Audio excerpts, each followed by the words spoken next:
NGOs, as often kind of economic shocks do.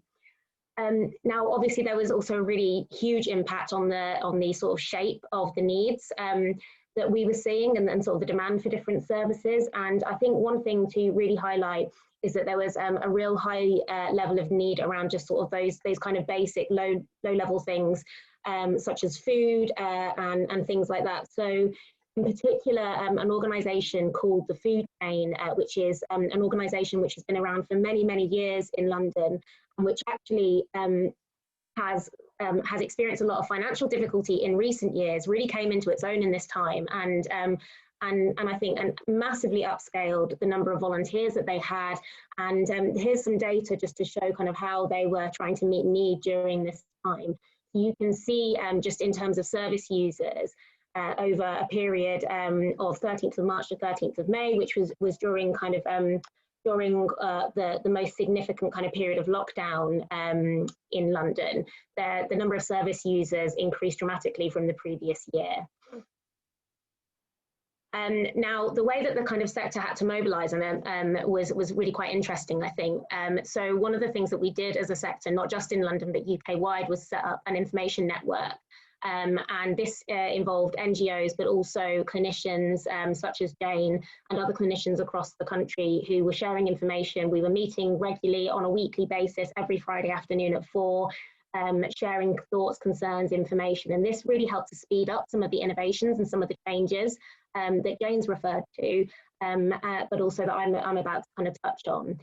There was also a huge amount of online information provided. This is HIV Scotland's website. It's obviously not based in London, but the reason why I've put it up here is because actually London doesn't exist in a vacuum, and HIV Scotland's information was one of the first kind of things to kind of be put out there.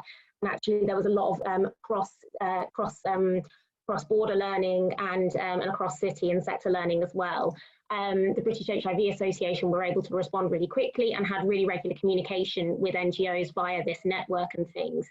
So I think this is an example of where actually leadership and being able to sort of support such kind of networks and things really helps to kind of promote a better response from sort of across the board. And the leadership group in London, I think the Fast Track Cities initiative in London really contributed to that in ways that Jane has kind of indicated. I'm just going to briefly mention a testing initiative that was established, that was probably one of the core parts of our policy response as well as our community response. And this was kind of something in recognition of the fact that there would be a group of people who probably would have been having sex during this period, but who were probably abstaining from sex. And there was an opportunity to test them for HIV before there was an opportunity for an onward transmission. And actually, this was initiated by 50 16th Street, a clinic in London. It was very quickly taken up by the broader sector, and then Public Health England also funded then self-testing kits and things like that that were able to be distributed, self-sampling kits that were able to be distributed through a national scheme. And this actually distributed around 10,000 kits within a couple of months, which was really fantastic. But it also kind of highlighted that there were some sort of learning points from that. And I'm just going to whiz through these because we don't really have much time.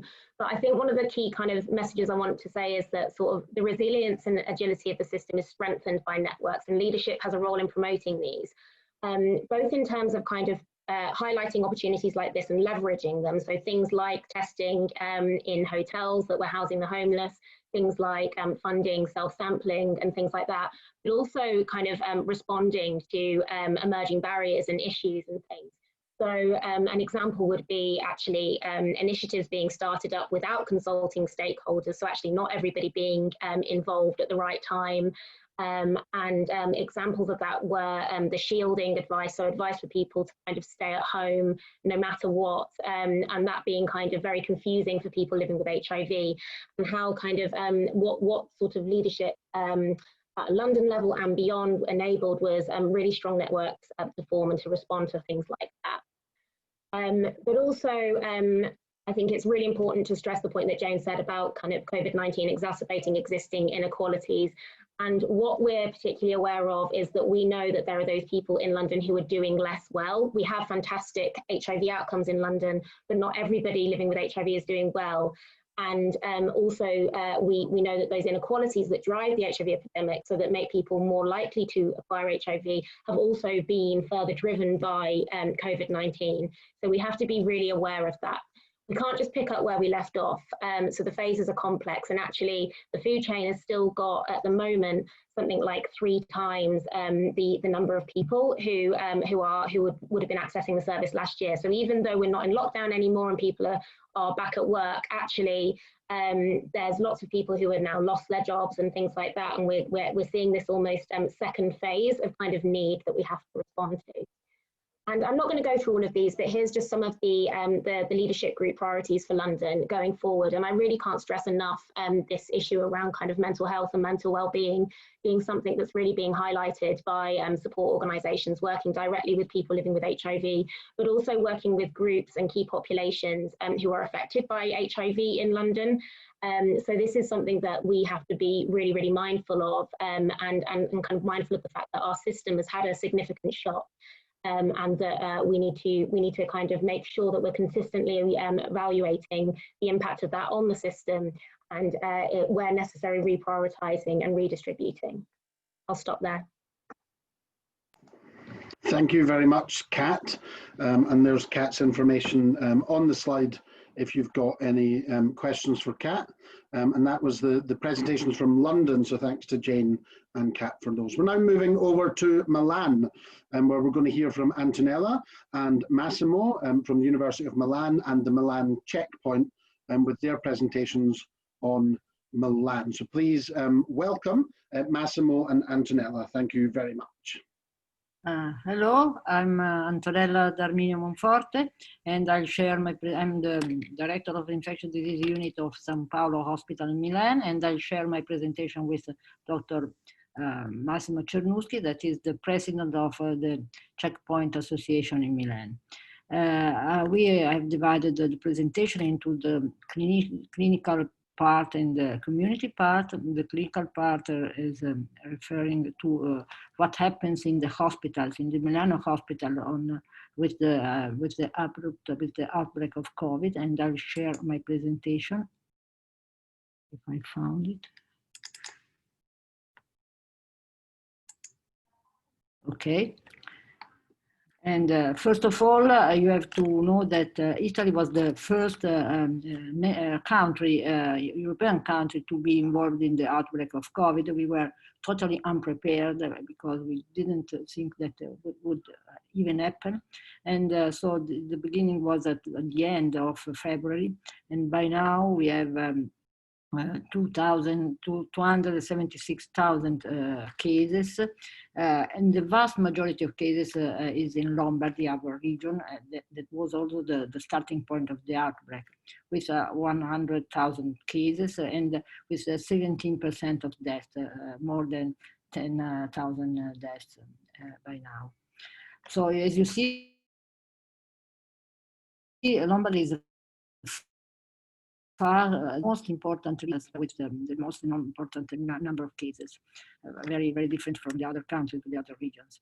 And this is the situation of the epidemics. The first, most cases were from the beginning of March to the end of April. The hospital were completely overcome from patients arriving with a very worse situation, with dyspnea and hypoxygenation, and often dying in the emergency room. The percent of diet was very, very high. This is the percent of deaths, particularly high in the beginning of the epidemics, not only because we weren't prepared, but I think also because there were very aggressive cases, very aggressive diseases, not as we see now. In Milan, you see the epidemics started a little bit more, and the second wave of the epidemics was related to long care facilities, patients coming from long care facilities with very, very old patients. And this is the situation of my hospital. As you see, till mid of May, the number of cases was very high, and the number of deaths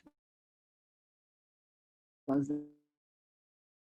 really, the percentage of that was really very dependent, particularly on the age. We have a very old patient, and the ages correlate very well with the percentage of death. What happens to the hospital in this situation? All the hospitals have rapidly converted into COVID hospital. No more surgery department, no more any kind of particular department.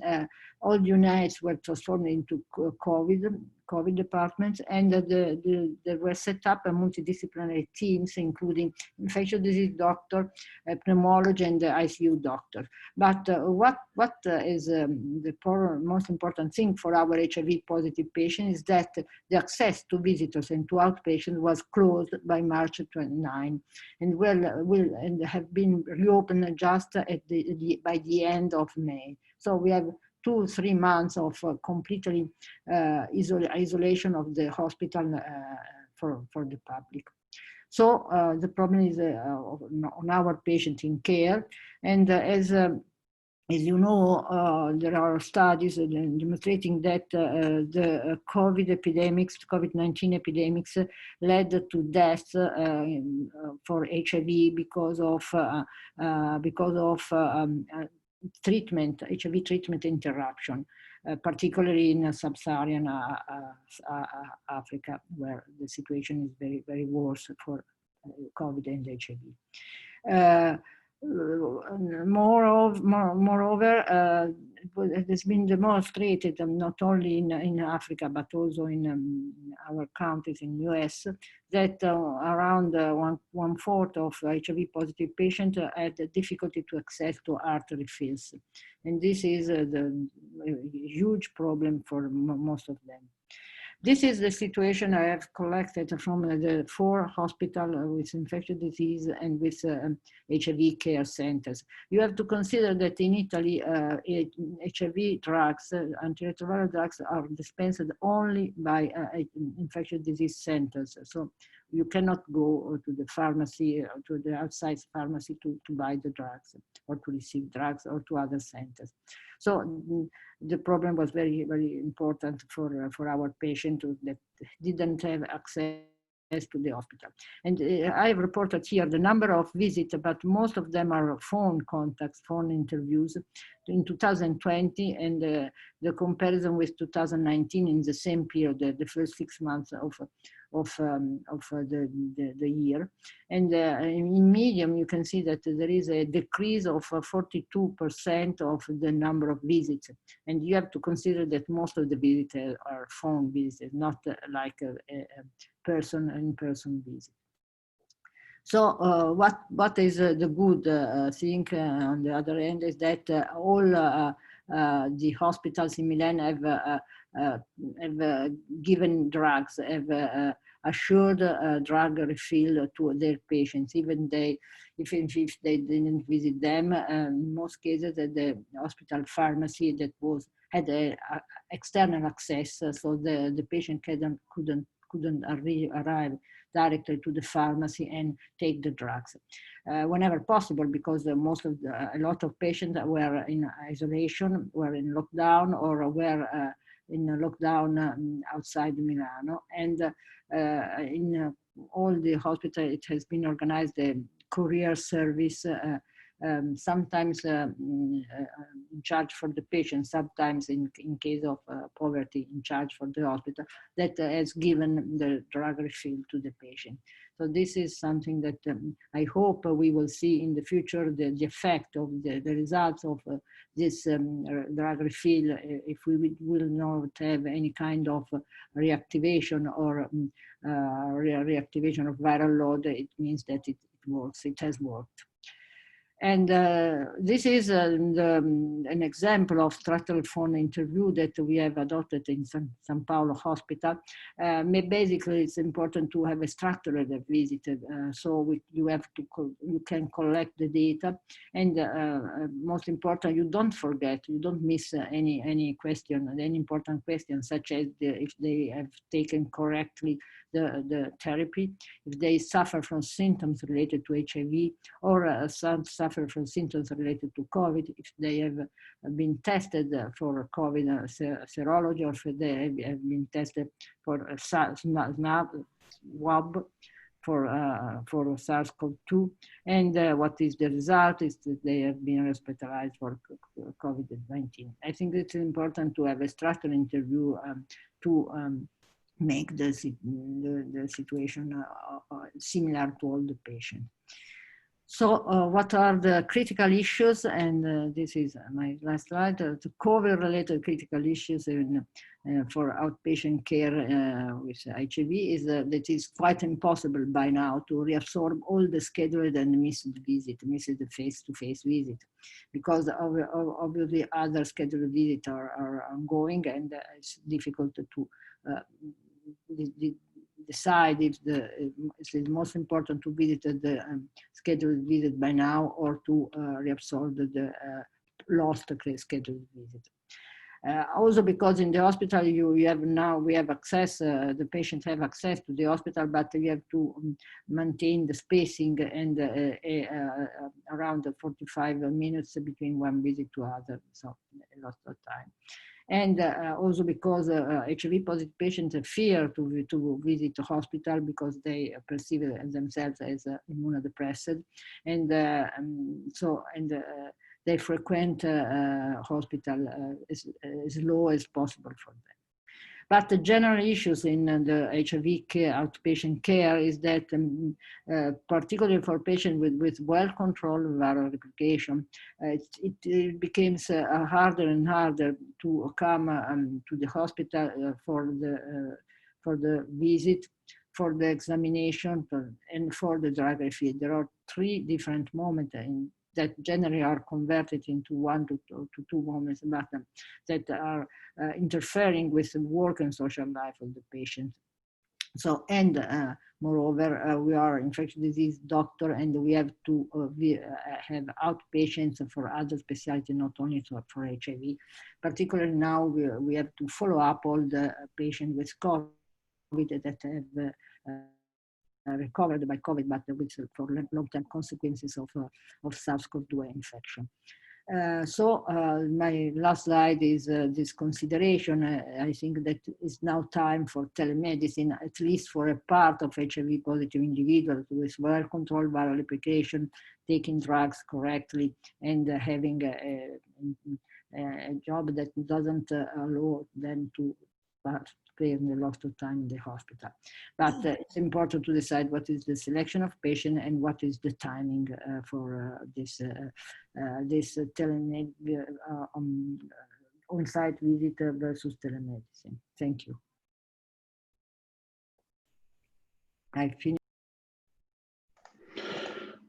All right, we're just passing over now to Massimo in Milan from the Checkpoint Milan. So over to you, Massimo. Yeah.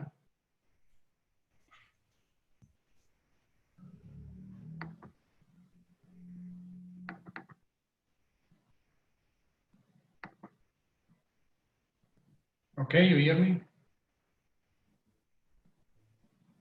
Yes. Hello. Yeah. Okay. I'm Massimo Milano. Good evening, everyone. I'm the president of the Milano Checkpoint, and I'm also a physician in infectious diseases here in Milan. I'm speaking on behalf of the other associations working in the Milano Checkpoint. I'm going to explain what we did as associations in our town during lockdown and after.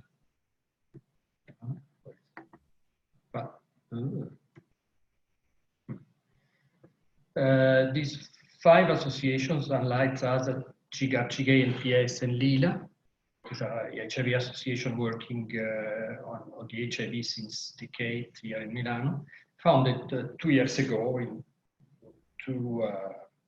2018, Milano Checkpoint, just to provide counseling, information, rapid tests, and PrEP to the population. And all that in a non-medicalized setting. We also adhere to the Fast Track Cities project together with the City of Milan. Each association maintained, since 18, its own identity and tasks. During the lockdown, activities, of course, changed significantly according to the different needs of the population in the period. At reopening, following the safety rules against COVID-19 spread, we had to readapt our activities. What we did during lockdown, we started with pick-up and delivery of either antiretroviral treatments of food for more fragile HIV and non-HIV positive people. We provided transport to hospital for people with HIV needing visits, of course, non-COVID-19 related, because we didn't have the enough DPIs to do it. We gave psychological support for people with HIV. Anyway, we did it online via Skype, mail, or phone.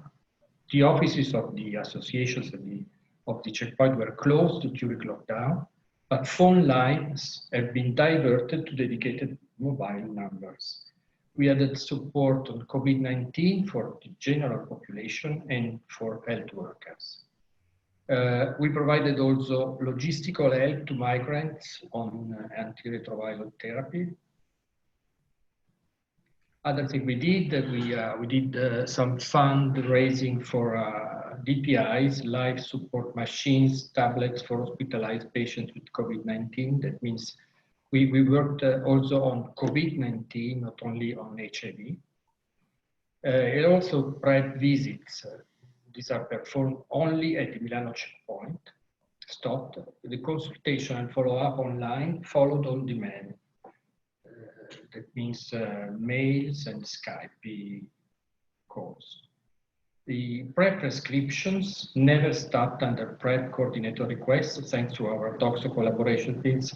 We have doctors in every infectious disease floor here in Milan, and we sent people to those doctors to have the prescriptions with problems, because we had problems of access to the hospital. But anyway, we afford it. We organize live events on Facebook and Instagram on PrEP, on HIV, STIs, and chemsex. Anyway, even if people were in lockdown. The CAMPS user support group we have never stopped. I mean, and the meeting weekly frequency doubled and went on Skype, because the needs of CAM users were more evident. What we missed? We missed a lot of things. In 19, we performed without appointment all of our associations, 4,600 more or less HIV rapid capillary tests, either in our premises or in MSM venues or during public events like during the Pride Week here in Milan, with a median attendance of 380 tests per month. During lockdown, that means in Italy, in Milano, it has been starting from March to May 2020, all testing activities have been stopped. After lockdown, we had to reorganize the activity in the premises to avoid COVID-19 spread, only performing tests by appointment, and below, of course, mandatory precautions. Our headquarters, it was formerly located in municipal building, remained closed until we found a new location. That it has been in July, beginning of July. No tests in MSM cruising venues due to the lack of actual distancing. The dropping number of tests is really big.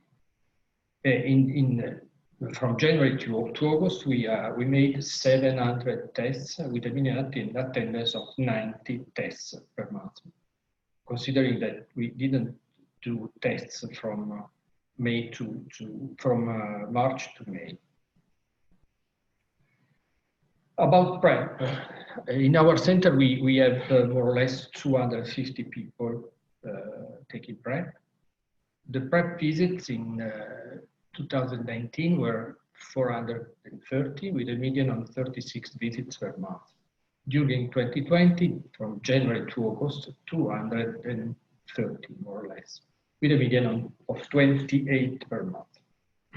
After reopening in July, we increased the visit sessions from 6 to 8 per month to supply visits and STI tests to whom who missed them during lockdown and who are in waiting list, allowing more same-day PrEP after actual HIV/RNA for high-risk people.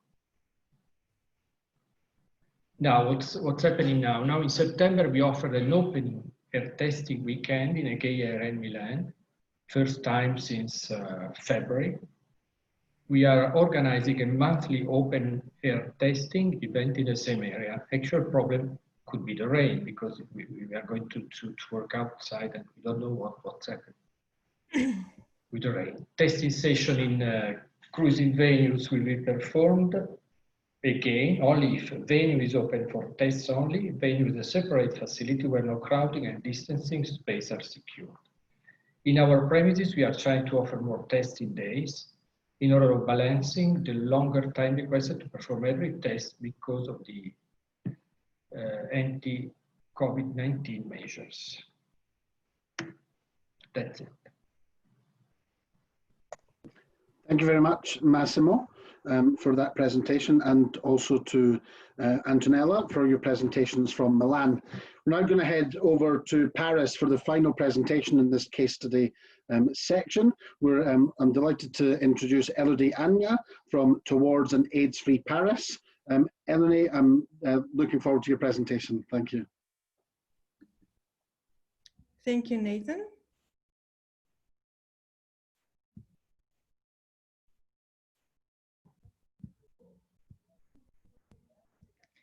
Thank you, Nathan. Thank you, everyone. Thank you for inviting Vers Paris Sans Sida, Towards an AIDS-Free Paris. My name is Elodie Anya. I'm the Executive Director of Vers Paris Sans Sida. And I hope everybody is doing well. Paris Sans Sida is the fast-track city program to end HIV infections in Paris. And I'm going today to talk to you about Paris case study.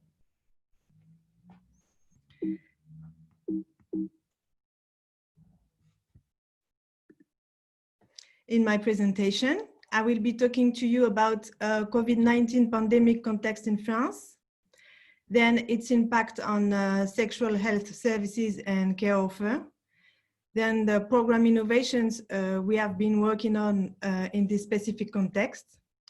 And eventually, I will conclude by the lessons we have learned from this experience. So first, let me present you the COVID-19 pandemic context in France. So when did it start? The first cases in France were officially reported at the end of January, but retrospectively, we know we had our first case a month before, on December the 27th. And where did it happen? As you can see, the main clusters before lockdown were located in 5 different regions here, but not in Paris. Here's Paris. But it quickly spread in the Paris region. Despite the uneven distribution of the virus over the territory, government decided to lock down the whole country. So it started by closing restaurants and bars on the 14th of March, and then the schools 2 days later, and then the general lockdown, which appeared on March the 17th till May the 11th. So the lockdown lasted a bit less than 2 months in France. But in the Paris region, specifically, the parks only started to reopen at the end of May, and bars and restaurants stayed closed till the middle of June. So 3 months after the beginning of lockdown. On this map, you can see that mortality on the 1st of September, since the 1st of March, shows again territorial inequalities. The Paris region is the most affected, with plus 64% in relation to expected mortality, followed by the Grand East, here near Strasbourg, with plus 37%. Who was particularly affected? Of course, men and elderly people, but we can stress that in the Paris region, the increase of mortality was much higher for people born abroad than for people born in France. It is particularly striking among people born in sub-Saharan Africa, with a plus 219% versus plus 78% for people born in France.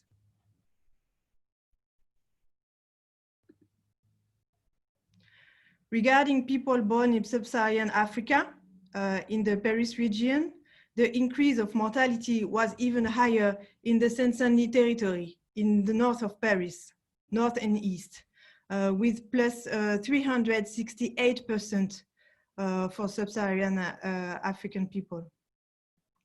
Generally speaking, in Paris region, the increase of mortality is the highest in Seine-Saint-Denis territory. There are three main explanations to the fact that the mortality increase in Seine-Saint-Denis territory is that high. The three explanations are first linked to a household size, very big compared to the size of housings, which creates exiguity that could not allow physical distancing. Second reason, the overrepresentation of jobs in direct contact with people, like nurses, cashier, delivery men, etc. And third reason, the populations with more comorbidity factors, like diabetes, arterial hypertension, etc. Other results are to come, including a study representative of the general population to estimate the COVID-19 prevalence in a local scale. This study to come is called EPICOV.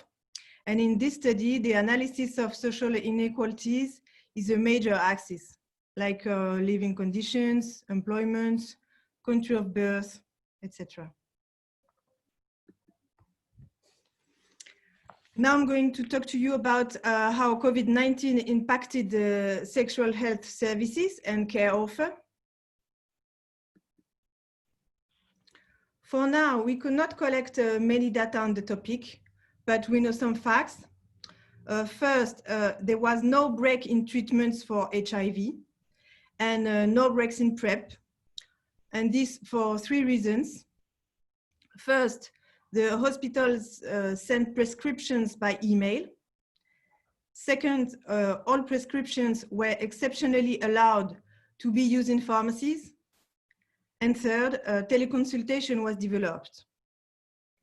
However, lockdown led to the closing of most screening structures, and the number of HIV tests in Parisian laboratory collapsed with a minus 75%. So this is all we know at the moment. Other inquiries that are conducted right now to get more precise information. So now let's talk about what program innovations we worked on this specific context.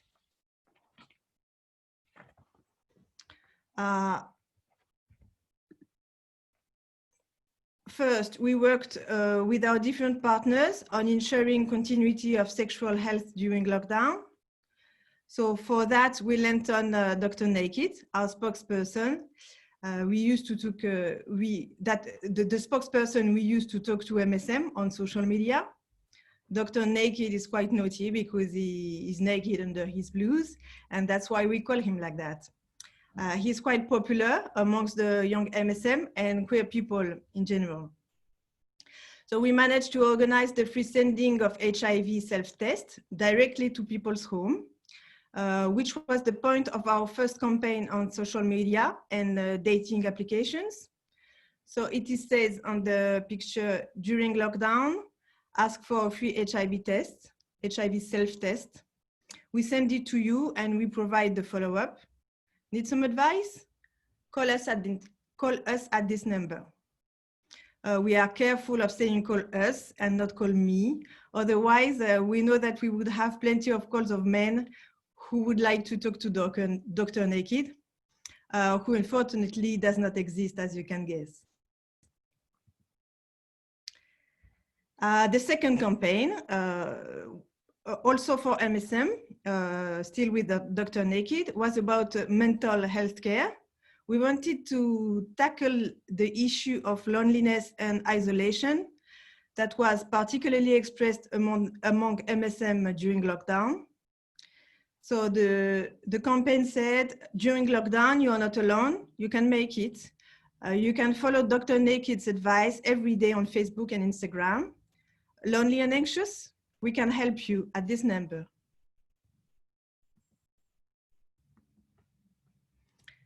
The third campaign was about risk reduction strategies. Our messages were based on sex and coronavirus disease, which was New York City Health Department guide. So we translated it and adapted it to the French context. It was entitled, How to Live Well Your Sexuality Without Spreading COVID-19. In addition to MSM campaigns, we created campaigns for migrants. So messages were about COVID-19, but we used the know-how we acquired targeting them in campaigns on HIV. We adapted governmental communications to their special needs, and we made an inventory of solidarity services available in Paris and Seine-Saint-Denis territory during lockdown. And we shared it with all our partner organizations. The two first campaigns towards migrants were about, first, the sanitary situation with the sanitary advice and their rights during lockdown. So we made 2 videos that have been translated in 25 languages. We sent them to partners. We shared them on community-based social media and sponsored them with a targeted advertisements.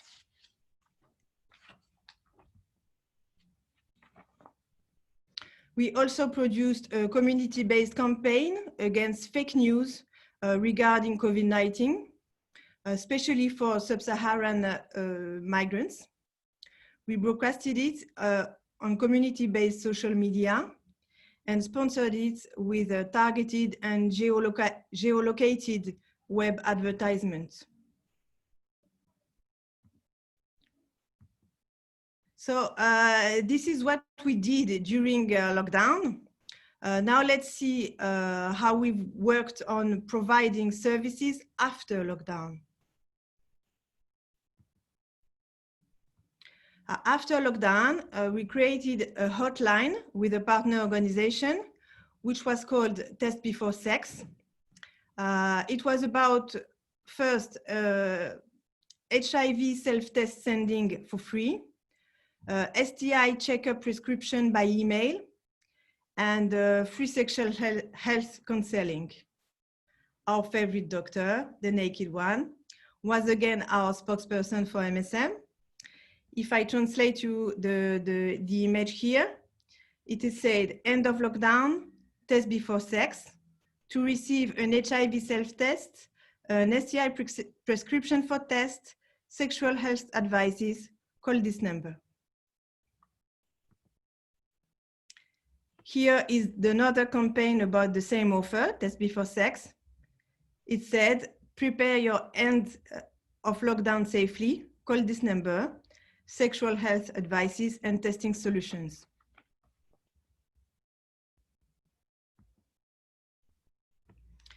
Test Before Sex campaign was also aimed at migrants coming from sub-Saharan Africa. The words of the campaign are almost the same as the one used for MSM, just a bit modified and adapted to community vocabulary. There is one for heterosexual couples, as you can see, and one for women, one for men, saying end of lockdown, test before finding a new bae. We broadcasted it on social media, web targeted advertisements, and we also made flyers and posters that we put in community places as hairdressers, exotic groceries, workers' homes, etc.